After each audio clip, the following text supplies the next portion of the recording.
ಇನ್ನು ಮೋದಿ ಜೊತೆ 60ಕ್ಕೂ ಹೆಚ್ಚು ಮಂದಿ ಪ್ರಮಾಣ ವಚನವನ್ನ ಸ್ವೀಕಾರ ಮಾಡಲಿದ್ದಾರೆ.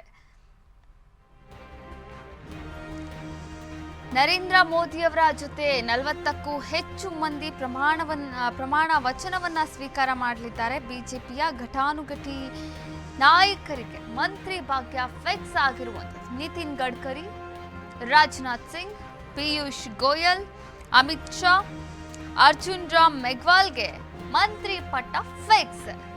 ಪ್ರಮಾಣ ವಚನವನ್ನ ಸ್ವೀಕಾರ ಮಾಡಲಿದ್ದಾರೆ ಬಿಜೆಪಿ ಹಾಗೂ ಮಿತ್ರ ಪಕ್ಷ ಸಂಸದರು. ಮೋದಿ 3.0 ಸಂಪುಟದಲ್ಲಿ ಹೊಸ ಮುಖಗಳಿಗೆ ಹೆಚ್ಚಿನ ಆದ್ಯತೆಯನ್ನ ನೀಡಲಾಗ್ತಾ ಇರುವಂಥದ್ದು. ಪ್ರಮುಖ ಖಾತೆ ತಮ್ಮಲ್ಲೇ ಉಳಿಸಿಕೊಳ್ಳಲು ಬಿಜೆಪಿ ನಿರ್ಧಾರವನ್ನ ಮಾಡಿದೆ. ಗೃಹ, ಹಣಕಾಸು, ರಕ್ಷಣೆ, ವಿದೇಶಾಂಗ, ಕಾನೂನು ಖಾತೆ ಬಿಜೆಪಿಯಲ್ಲೇ ಉಳಿಯುತ್ತೆ. ಇನ್ನುಳಿದಂತಹ ಖಾತೆಗಳು ಮಿತ್ರ ಪಕ್ಷದ ಸಂಸದರಿಗೆ ಹೋಗುವಂತಹ ಸಾಧ್ಯತೆಗಳು ಹೆಚ್ಚಾಗಿರುವಂಥದ್ದು.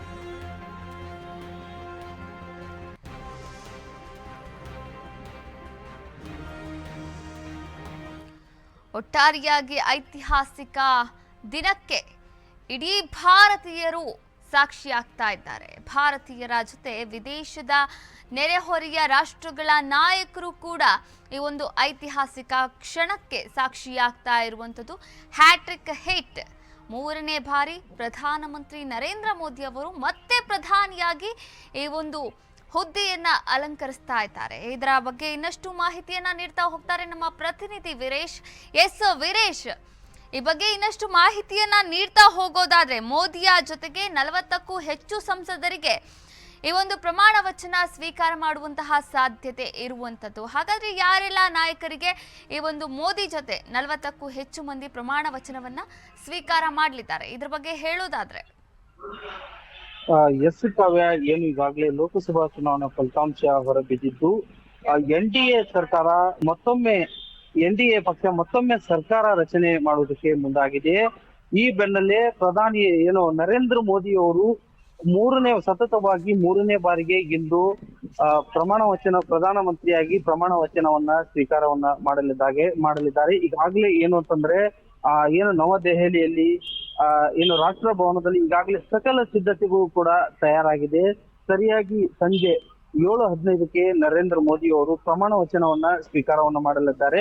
ಇನ್ನು ದ್ರೌಪದಿ ಇವರಿಂದ ಪ್ರಮಾಣ ವಚನ ಬೋಧನೆ ಕೂಡ ಆಗುತ್ತದೆ. ಅದ ನಂತರ ಮೋದಿ ಅವರ ಪ್ರಮಾಣ ವಚನ ನಂತರ ಉಳಿದ ಸಂಸದರು ಕೂಡ ಸಚಿವರಾಗಿ ಪ್ರಮಾಣ ವಚನವನ್ನ ಸ್ವೀಕಾರ ಮಾಡ್ತಾರೆ. ಜೊತೆಗೆ ಈಗಾಗಲೇ ಅಲ್ಲಿ ಭಾರತದ 7 ನೆರೆ ರಾಷ್ಟ್ರಗಳ ನಾಯಕರು ಕೂಡ ಈ ಒಂದು ಕಾರ್ಯಕ್ರಮದಲ್ಲಿ ಭಾಗಿಯಾಗ್ತಾ ಇದ್ದಾರೆ. ಅವ್ರಿಗೆಲ್ಲವೂ ಕೂಡ ಸಾಕಷ್ಟು ಬಿಗಿ ಭದ್ರತೆಗಳನ್ನು ಕೂಡ ಕೈಗೊಳ್ಳಲಾಗಿದೆ. ಅಂದ್ರೆ ಈಗ ಅವರು ಉಳಿದ ಹೋಟೆಲ್ ನಲ್ಲಿ ಉಳಿದಕ್ಕಂತ ಸ್ಥಳಗಳಲ್ಲಾಗಿರ್ಬೋದು ಹಾಗೂ ಇತರೆ ಬೇರೆ ಬೇರೆ ಸ್ಥಳಗಳಲ್ಲಿ ಹೆಚ್ಚಿನ ಹೈ ಅಲರ್ಟ್ ಒಂದು ಭದ್ರತೆಯನ್ನ ಕೈಗೊಳ್ಳಲಾಗಿದೆ.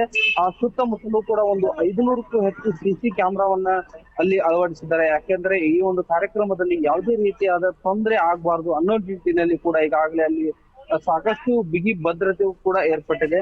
ಇನ್ನೊಂದು ವಿಶೇಷ ಏನಂತಂದ್ರೆ, ಈಗಾಗಲೇ ನಮ್ಮ ರಾಜ್ಯದಿಂದಲೂ ಕೂಡ ಸಾಕಷ್ಟು ಸಂಸದರಿಗೆ ಆಹ್ವಾನವನ್ನ ಮಾಡಲಾಗಿದೆ. ಅವರು ಕೂಡ ಈ ಒಂದು ಪ್ರಮಾಣ ವಚನ ಕಾರ್ಯಕ್ರಮದಲ್ಲಿ ಭಾಗಿಯಾಗಿದ್ದಾರೆ. ನಮ್ಮ ರಾಜ್ಯದಲ್ಲಿ 3 ಈ ಬಾರಿ ಸಚಿವ ಸ್ಥಾನ ಸಿಗುತ್ತದೆ ಅನ್ನೋ ಒಂದು ಮಾತು ಕೂಡ ಕೇಳಿ ಬರ್ತಾ ಇದೆ. ಹಾಗಾಗಿ ಪ್ರಹ್ಲಾದ್ ಜೋಶಿ ಆಗಿರ್ಬೋದು, HD ಕುಮಾರಸ್ವಾಮಿ ಆಗಿರ್ಬೋದು, ಹೀಗೆ ಸಾಕಷ್ಟು ಸಂಸದರು ಕೂಡ ಅಲ್ಲಿ ಭಾಗಿಯಾಗಿದ್ದಾರೆ. ಈಗಾಗಲೇ ಕುಮಾರಸ್ವಾಮಿ ಹಾಗೂ ಪ್ರಹ್ಲಾದ್ ಜೋಶಿ ಅವರ ಒಂದು ಸಚಿವ ಸ್ಥಾನ ಖಚಿತವಾಗಿದೆ. ಅವರು ಕೂಡ ಒಂದು ಮೋದಿ ಪ್ರಮಾಣ ವಚನ ನಂತರ ಅವರು ಕೂಡ ಪ್ರಮಾಣ ವಚನವನ್ನ ಸ್ವೀಕಾರ ಮಾಡುವಂತದ್ದು. ಜೊತೆಗೆ ಇನ್ನೊಂದು ಏನಪ್ಪಾ ಅಂತಂದ್ರೆ, ಈಗಾಗಲೇ ಅಲ್ಲಿ ಸಾಕಷ್ಟು ಗಣ್ಯ ವ್ಯಕ್ತಿಗಳಿಗೆ, ಸುಮಾರು ಒಂದು 8,000 ಗಣ್ಯ ವ್ಯಕ್ತಿಗಳಿಗೆ ಈಗಾಗಲೇ ಕಾರ್ಯಕ್ರಮಕ್ಕೆ ಆಹ್ವಾನವನ್ನ ನೀಡಲಾಗಿದೆ. ಆ ಗಣ್ಯ ವರ್ಗದಿಂದ ಹಿಡಿದು ಕೆಳಗಿನ ವರ್ಗದವರಿಗೂ ಕೂಡ ಆಹ್ವಾನವನ್ನ ನೀಡಲಾಗಿದೆ. ಅಂದ್ರೆ ಈಗ ಹಿಂದುಳಿದ ಕೆಳ ವರ್ಗದವರು ಆಗಿರ್ಬೋದು, ಮೇಲ್ದರ್ಜೆ ವರ್ಗದವರಾಗಿರ್ಬೋದು, ಇವ್ರಿಗೆಲ್ಲರಿಗೂ ಕೂಡ ಒಂದು ಕಾರ್ಯಕ್ರಮಕ್ಕೆ ಬರುವುದಕ್ಕೆ ಈಗಾಗಲೇ ಆಹ್ವಾನವನ್ನ ನೀಡಲಾಗಿದೆ. ಒಟ್ಟಾರೆಯಾಗಿ ಅಲ್ಲಿ ಸಾಕಷ್ಟು ಬಿಗಿ ಭದ್ರತೆಗಳನ್ನ ಕೈಗೊಳ್ಳಲಾಗಿದೆ. ವೀರೇಶ್, ಯಾರೆಲ್ಲ ಅಂದ್ರೆ ನೆರೆಹೊರೆಯ ರಾಷ್ಟ್ರದ ನಾಯಕರು ಭಾಗಿಯಾಗಲಿದ್ದಾರೆ ಈ ಒಂದು ಸಮಾರಂಭಕ್ಕೆ? ಈಗಾಗಲೇ ಏನು ಅಂತಂದ್ರೆ, ಬೇರೆ ಬೇರೆ ದೇಶದ ಪ್ರಧಾನಿಗಳಾಗಿರ್ಬೋದು ಹಾಗೂ ಗಣ್ಯ ವ್ಯಕ್ತಿಗಳಾಗಿರ್ಬೋದು, ಮೋದಿ ಅವರ ಆಪ್ತರಾಗಿರ್ಬೋದು, ಹೀಗೆ ಸಾಕಷ್ಟು ವ್ಯಕ್ತಿಗಳು ಈ ಒಂದು ಏನು ಕಾರ್ಯಕ್ರಮಕ್ಕೆ ಒಂದು ದಿನ ಮುಂಚಿತವಾಗಿ ಅವರು ಅಲ್ಲಿ ಭಾಗಿಯಾಗಿದ್ದಾರೆ. ಅವರ ಒಂದು ಉಳಿತಕ್ಕಂತ ಹೋಟೆಲ್ಗಳಲ್ಲೂ ಕೂಡ ಸಾಕಷ್ಟು ಬಿಗಿ ಭದ್ರತೆಗಳನ್ನ ಏರ್ಪಡಿಸಲಾಗಿದೆ. ಎಸ್, ಥ್ಯಾಂಕ್ ಯು ವೀರೇಶ್, ತಮ್ಮೆಲ್ಲ ಮಾಹಿತಿಗಾಗಿ ಧನ್ಯವಾದಗಳು. ಹೌದು, ಪ್ರಧಾನಮಂತ್ರಿ ನರೇಂದ್ರ ಮೋದಿ ಅವರು ಮತ್ತೊಮ್ಮೆ ಪ್ರಧಾನಿಯಾಗ್ತಾ ಇರುವಂತಹ ಸಂದರ್ಭದಲ್ಲಿ ನೆರೆಹೊರೆಯ ರಾಷ್ಟ್ರದ ನಾಯಕರು ಕೂಡ ಈ ಒಂದು ಐತಿಹಾಸಿಕ ಕ್ಷಣಕ್ಕೆ ಕಾದು ನೋಡ್ತಾ ಇದ್ದಾರೆ. ಒಂದು ಕುತೂಹಲದಿಂದ ಇರುವಂಥದ್ದು, ಹಾಗೆ ಸಾಕ್ಷಿ ಆಗ್ತಾ ಇದ್ದಾರೆ ಅಂತಾನೆ ಹೇಳ್ಬೋದು ಭವ್ಯವಾದಂತಹ ಒಂದು ಐತಿಹಾಸಿಕ ಕ್ಷಣಕ್ಕೆ. ಹಾಗಾದ್ರೆ ಯಾರೆಲ್ಲ ಪಾಲ್ಗೊಳ್ತಾ ಇದ್ದಾರೆ ಈ ಒಂದು ಸಮಾರಂಭದಲ್ಲಿ ನೋಡೋದಾದ್ರೆ, ಶ್ರೀಲಂಕಾದಿಂದ ಅಧ್ಯಕ್ಷರಾದಂತಹ ರನಿಲ್ ವಿಕ್ರಮ್ ಸಿಂಘೆ, ಹಾಗೆ ಮಾಲ್ಡೀವ್ಸ್ ಹಾಗೆ ಭಾರತ ಮಧ್ಯೆ ಏನೆಲ್ಲ ಅವಾಂತರಗಳಾಯಿತು, ಏನೆಲ್ಲ ವಾಕ್ಚಾತುರ್ಯ ಆಯಿತು, ಇದೆಲ್ಲ ಕೂಡ ತಮಗೆ ಗೊತ್ತಿರ್ಬೋದು. ಆದರೆ ಮಾಲ್ಡೀವ್ಸ್ನ ಪ್ರಧಾನಿ ಮಹಮ್ಮದ್ ಮೊಯಿಸಾ ಕೂಡ ಈ ಒಂದು ಪ್ರಧಾನಮಂತ್ರಿ ಪ್ರಮಾಣ ವಚನದಲ್ಲಿ ಅವರು ಕೂಡ ಭಾಗಿಯಾಗ್ತಾ ಇದ್ದಾರೆ, ಅವರು ಕೂಡ ಸಾಕ್ಷಿಯಾಗ್ತಾ ಇದ್ದಾರೆ. ಮಾಲ್ಡೀವ್ಸ್ನ ಪ್ರಧಾನಿ ಮಹಮ್ಮದ್ ಮೊಯಿಸಾ, ಇನ್ನು ಬಾಂಗ್ಲಾದೇಶದ ಪ್ರಧಾನಿ ಶೇಖ್ ಹಸೀನಾ, ಹಾಗೆ ಮಾರಿಷಸ್ ಪ್ರಧಾನಿ ಪ್ರವಿಂದ್ ಕುಮಾರ್ ಜುಗುನಾಥ್.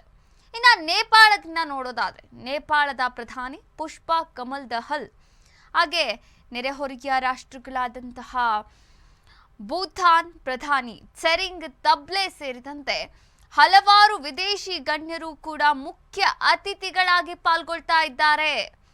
ಶ್ರೀಲಂಕಾ, ಮಾಲ್ಡೀವ್ಸ್, ಬಾಂಗ್ಲಾ, ಮಾರಿಷಸ್, ನೇಪಾಳ, ಭೂತಾನ್, ಒಟ್ಟಾರೆಯಾಗಿ ಒಂದು 8 ರಿಂದ 9 ರಾಷ್ಟ್ರಗಳ ನಾಯಕರು ಕೂಡ ಈ ಒಂದು ಭವ್ಯ ಐತಿಹಾಸಿಕ ಕ್ಷಣಕ್ಕೆ ಸಾಕ್ಷಿಯಾಗ್ತಾ ಇರುವಂಥದ್ದು.